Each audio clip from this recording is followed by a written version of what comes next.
Dito naman tayo ngayon sa Casablanca, sa Morocco.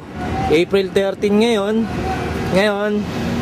Ito ang port ng Morocco. Yan. Ngayon, gagala na naman tayo. Hanapin natin yung Saga Pearl na dating Saga Rose na pinagtrabahuan ko. Yun yung dating una kong barko na 3 kontrata ako doon. Pero ngayon yung Saga Pearl wala na, ay yung Saga Rose wala na. Ginawa na lang nila, nagagilap na lang sila ng panibagong barko para lahat ng yung mga crew ng Saga Rose ay ilipat, i-transfer dun sa Saga Pearl. Kaya ngayon pupuntahan natin, meron na ako nakikitang barko. Ito, yun na ata ang, ayun, pupuntahan natin, nakita ko na. Po tayo para mas mabilis. Ayan. Ito ata ang Saga Pearl. Yun, nakita ko na. Medyo malaki-laki din. Itong Saga Pearl na to, yan. Marami akong katrabaho na nandiyan dyan ngayon dahil lahat ng Saga Rose ay dyan tinransfer. Yan. Saga Pearl. Yan. Pupuntahan natin yan. Yun. Kaya lang medyo malayo-layo. Kaya lalakarin pa natin. Yan ang lugar ng Morocco. Yun. Bali, malapit na tayo. Nandito na tayo sa Saga Pearl. Yung dating Saga Rose. Yung Saga Pearl na yan, yan din dati yung barko ng Astor na ginawang Saga Pearl. Yan, dito malapit na tayo. Pupuntahan natin yung mga kakilala natin. Tulad nito, katrabaho ko yan dati. Yan, nasa taas. Bali, subukan natin makapasok kung makakarating tayo dyan. Yan yung Saga Rose dati na kamukha rin. Kulay blue rin yung pintura, tsaka yung taas. Parang ganun din. Kaya lang, ang Saga Rose mas malaki. Ikukumpara sa Saga Pearl 2. Yun, bali nakakausap ko na yung gwardiya. Ito yung gwardiya. Bali, bawal daw pumasok doon, malapit sa gangway, dahil hanggang dito lang pwede. Doon banda sa gangway hindi na pwede. Yung Saga Pearl 2 na yan, dating Astor, na doon nakasakay din yung kaibigan ko, si Alan Borrero, na nawala na rin yung Astor pa ng Saga Pearl.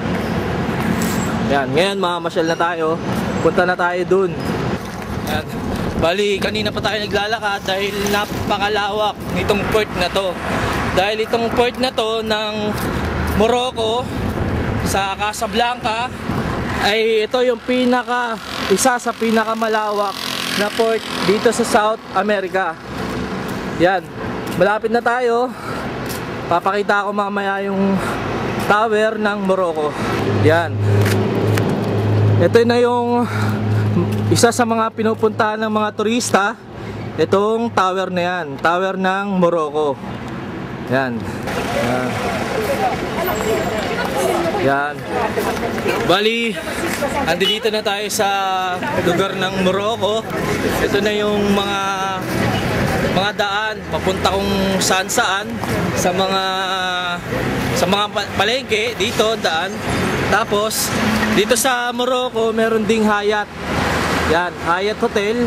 Tapos meron ding bilog na ganyan dito sa highway. Yan, dito tayo ngayon sa highway. Tapos ito na yung tower. Yan, tapos papasok tayo ngayon doon sa loob dahil punong-puno dito ng mga bilihin. Kung halimbawa gusto niyo bumili ng mga souvenir, nandito lahat sa loob. Yan, ito yung Morocco. Yan, dito sa loob maraming mga souvenir. Pasukin natin yan. Alamin natin kung ano yung mga pwedeng mabili dito. Dahil naalala ko dati, nakabili na kami rito. Bumili kami ng souvenir. Yan. Ito na yung mosque ng mga Muslim. Ito, bali napagtanungan ko yung lalaki kung pwede mag-videohan yung loob. Yan yung lalaki. Pero kinausap niya yung lalaki doon sa loob kung pwede, kaya lang hindi niya nakausap dahil sarado yung pintuan. Bali hindi niya makakausap na kung pwede magpa-video sa loob. Kaya papasukin natin yung loob para makita nyo kung ano yung itsura ng mosque na to.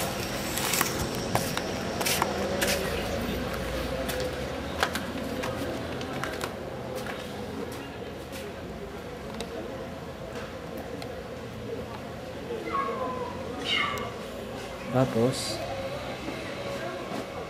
yan din dyan. Yan.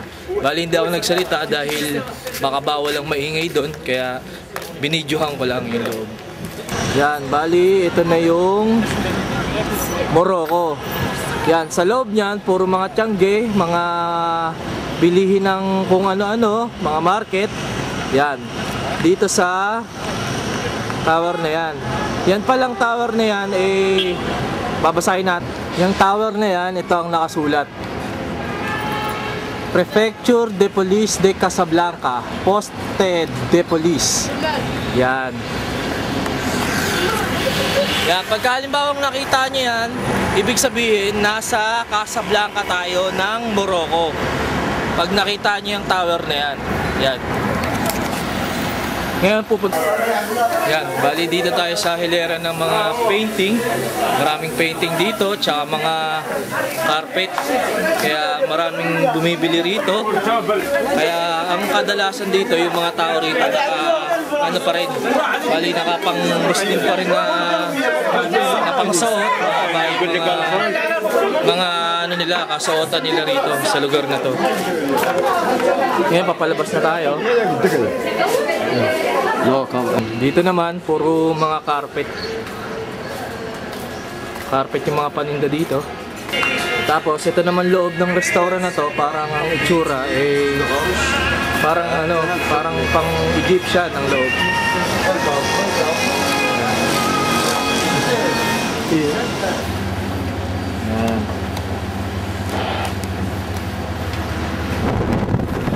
At ngayon, nasa Cadiz, Spain tayo. Lalabas na tayo, dito tayo sa gangway. Sambada. Dito. Yan. Ngayon, ang lugar ng Cadiz, Spain. Ito. Yan. Ngayon, papasyal tayo. Aalamin natin kung ano yung maganda sa...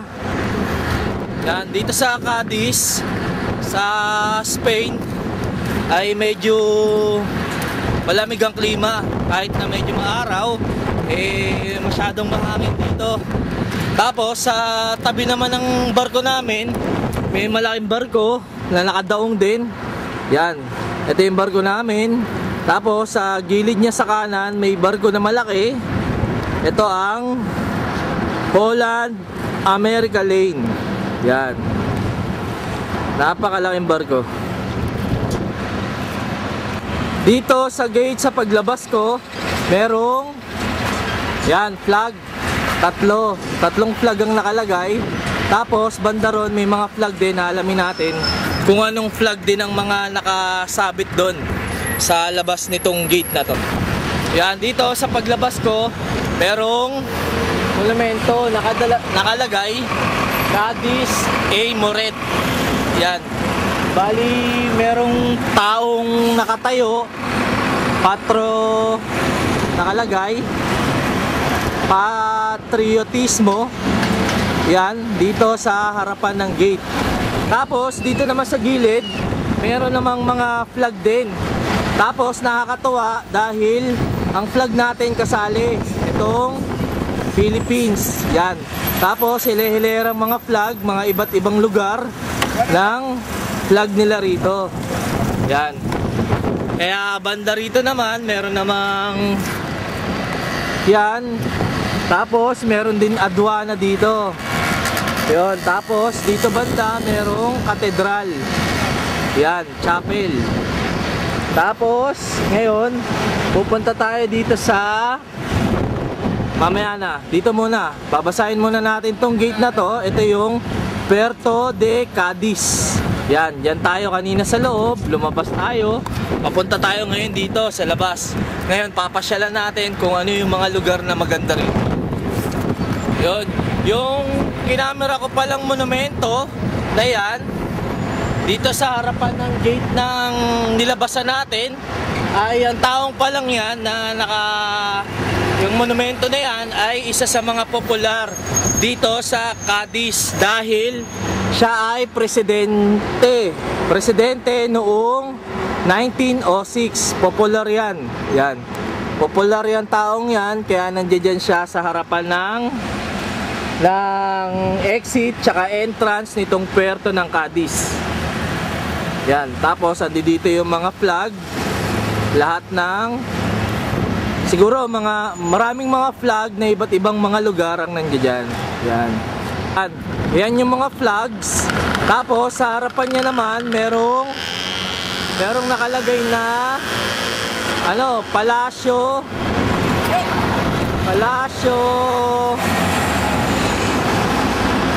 Palacio de Cadiz ay de Congresos Monumento de Cadiz. Yan lugar na yan. Siguro diyan lagi nagpo-forum ang mga congressman diyan sa lugar na yan. Yan. Bali, lumapit pa tayo, susubukan natin kung pwede pumasok dito sa loob. Alamin natin kung ano itsura. Bali, bumalik ulit ako dahil bawal daw pumasok dun sa loob. Kaya hanggang dun lang tayo, na videoan ko na naman medyo yung loob, kaya okay na yun. Yan, bali yung binidyohan natin na simbahan, lumapit na tayo, yung sinasabi kong simbahan kanina. Yan na yun. Yan. Malaki yan. Dito sa tapat ng plaza. Yan. Ngayon, itong lugar na to, yan tinuro kong simbahan na yan ay para din parang sa Rome. Ang itsura niya dahil kada dulo may mga saint na nakalagay dun sa taas na mga monumento tulad nito. Ayan, dyan. Bali, saint din siguro yan, yung mga yan. Yan. Yan. Tapos, kaya lang, makasarado ata yung loob. Subukan natin kung makakapasok tayo. Tapos, meron ditong flag. Yan, 3 flag. Hindi ko masyado kabisado kung ano yung mga flag na kasi yan. Tapos ang nakasulat ay ito, Asas Consitriales de la Muin Nobel M. Lelime. Yan. Cadiz. Yung 1816. Yan. 1816. Bali, itong katedral pala na to, itong malaking katedral na to ay tinayutong katedral na to noong 1816 pa. Yan, kaya history na yan dito sa Cadiz, Spain. Yan. Ibukas pala yung loob. Subukan natin kung pwedeng pumasok dyan. Kung anong itsura. Yan, bali meron palang detector. May detector dun sa loob. Yan. Bali, pwede palang pumasok sa loob, kaya nandito na ako. Kaya alamin natin kung anong itsura dito sa loob. Para siyang munisipyo, o di kaya ito yung sa loob ng katedral. Kaya akitin natin kung ano yung itsura dito sa loob na to. Yan. Painting na to, dito sa hagdanan may nakasulat, España levando a la gloria a Pilipinas. Yan. Sa Paris. Yan. Bali, itong painting na to, siguro ginawa ko yan dun sa Paris. Tapos, may mga nakalagay din na mga picture. Ito siguro yung mga kilalang tao rito nung kapanahunan nila. Bali, bakit kita nito para makita nyo rin ng malapitan.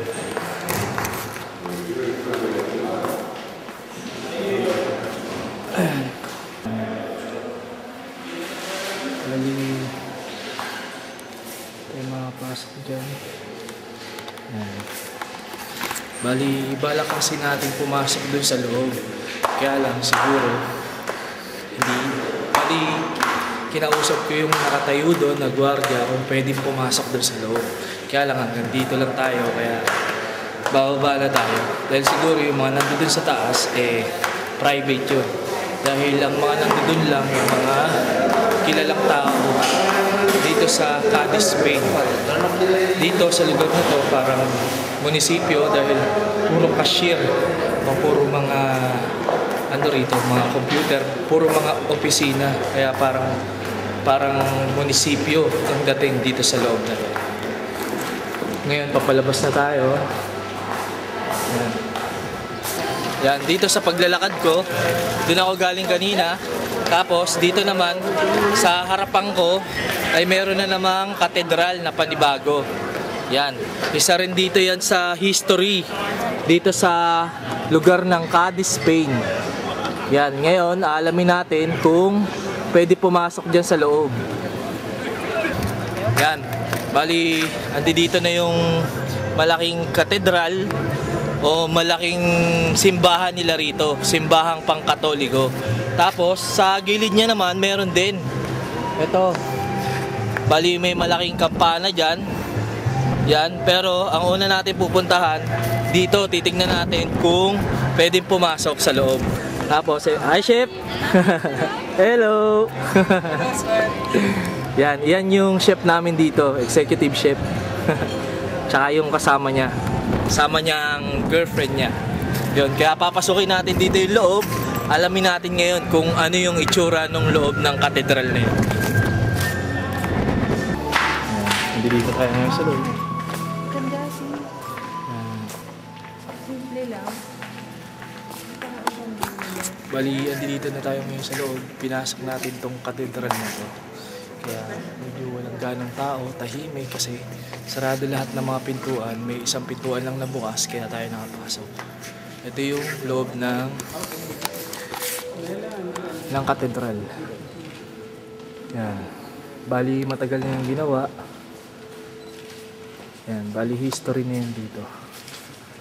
Ito yung mga ibang tao na tumitingin din kung ano yung itsura nitong loob na to. Merong painting na nakasulat dito. Yung isang painting, matagal na painting na yan. Yan. Tapos, ito naman yung sa bulletin board. Yan. Bali hanggang dito lang tayo dahil meron ng bantay.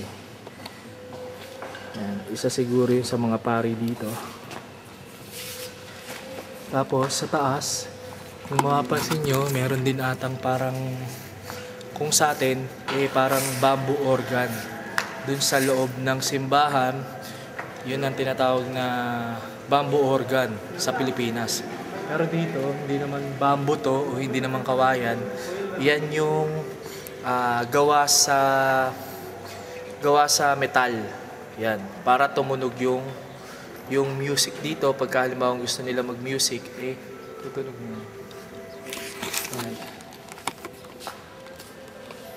Yan ang itsura dito sa loob. Pagka halimbawa may choir, yan, tutunog na yan. Tapos itong dalawa ata Pilipina rin. Yan. Galing ata sila dun sa barko na tinuro ko. Dun sa tabi ng barko namin, dun ata sila. Kaya namasyal din sila rito sa loob.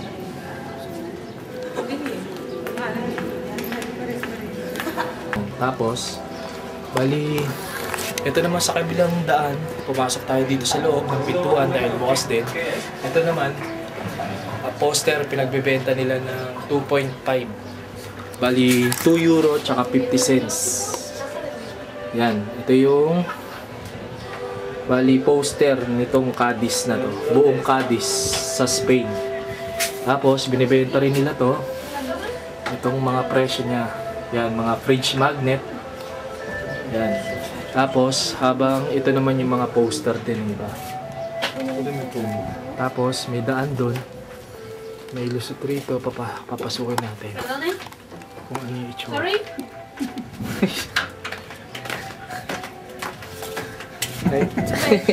Okay. Yun, bali may bayad daw pala. Pinigilan ako pumasok doon sa loob. Sana papasok ako, kaya lang wala namang kasegong euro eh. Kaya pagpasensyaan nyo na dahil wala akong pabayad para makita natin yung loob na yan. Pero bali, huwag na tayo mag-alala dahil kahit hindi natin napasok yung loob na yun, eh dito naman sa kabila, eh napasok na naman natin. Kaya di na siguro masyado natin iintindihin kung ano yung itsura dyan sa loob na yan. Dito na lang siguro sa kabila. Ito naman ang pupuntahan natin ngayon. Itong kabilang katedral na to, kung ano naman ang itsura. Yan. Yan, bali nandito na tayo ngayon sa gilid nitong katedral na tinuro ko kanina. Bali hindi na tayo makakapasok dahil sarado. Siguro may araw lang na bukas yan, yung katedral na yan. Pero sa gilid niya naman, meron ding dalawang tao na bali nanghihingi rin ng mga barya-barya dahil may mga tao rin na mahirap dito, hindi lahat may mga kaya. Tapos yung naririnig nyo naman na medyo may ingay na sounds, yan yun namang mga Indian. Yan, bali nagpapatugtog sila. Bali habang nagpapatugtog sila, eh pinopromote nila yung nirecord nila na sounds, na meron mga CD dyan na pwedeng bilhin ng mga nakikinig dito o yung mga turista, eh kung gusto nyong bumili. Yan, tulad yan. Yan yung mga CD nila rito. Yan, bali okay din naman. Yan, sila yon. Sila yung nagpapatugtog. Tapos dito naman sa gilid ay kung gusto niyo naman gumawa ng mga painting o ng sarili nyo, eh pwede rin naman. Tapos habang nagpapatugtog dyan, eh pagka halimbawa nagustuhan nyo, eh pwede naman kayo mag-contribute, kumbaga maghulog ng mga coins. Yan yung coins nila rito. Bali yan sila yung mga nakikinig, sila yung mga dumadaan. Bali ngayon, pupuntahan naman natin ngayon kung ano naman ang lugar banda ron sa harapang ko. Dito sa Eskinita na yan, pupuntahan natin yan. Yan, bali sa paglalakad ko, meron na naman ako nakitang building. Titignan natin kung ano itsura nito. Yan. Alamin natin kung bukas yung loob. Bukas nga. Yun, tignan natin kung bukas talaga. Tapos dito naman, may nakatungtong na naihibon dun sa ulo nitong monumento na to. Ito ang Príncipe de los Escritores Agricultura. Yan, bali burado na medyo. Yan, papasokin. Yan, bali yung kanina hindi na natin napasok. Pero meron na naman tayo nakita simbahan ng Katoliko. Itong, yan. Bali, yung simbahan na yan, matagal na rin ginawa. Noong 1726 hanggang 1926. Yan. Yang simbahan ng Katoliko. Yan. Mataas din yan. Pero hindi naman kalakihan siguro. Kaya lang sarado. Hindi na tayo makapasok. Bali, malayo-layo na rin yung nilakad natin. Kaya babalik na ulit tayo, pabalik sa malapit sa barko namin para makapasyal-pasyal din ako. Yan. Bali, itong lugar na to, sa Cadiz, building. Yan. Lahat building. Yan, building. Ang ibig sabihin yan, ay yan yung mga, dito sila nakatira. Yan sa mga, parang mga ano tawag dito? Yan. Condominium. Yan, mga condominium bahay nila rito. Bali tulad nito, isa to sa mga bahay nila. Ganito yung mga itsura ng mga bahay nila. Bali, ito may mga pipindutin ka rin. Yan, bali ngayon, nandito na naman tayo ngayon sa kabina. Sa kabina ng pasahero. Ito yung VIN card ko, 302. Yan, bali 2 weeks na kami rito dahil yung CR namin ay nasira, ginagawa, kaya nandito na naman kami. Dito kami pinapatulog dahil para dito muna magpahinga. Bali, ubos na yung yung tape ko, kaya iniintay